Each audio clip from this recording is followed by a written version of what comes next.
First of all, we need to remove the surrounding lines after the printing.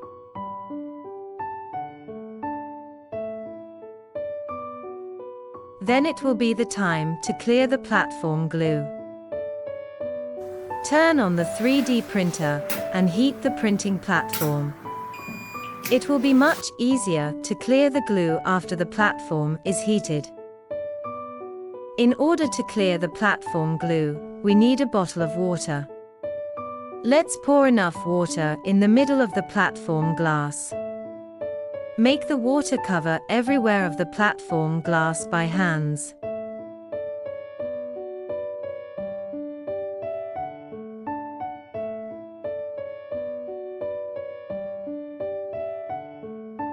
Five minutes later, we can peel off the glue as a big piece of film, big piece by big piece.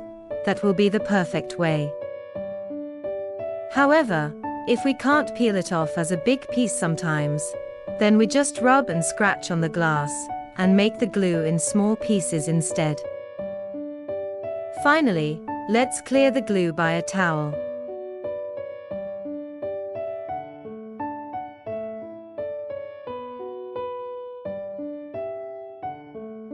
Now the platform glass is clean and it's ready for spreading some new glue on it.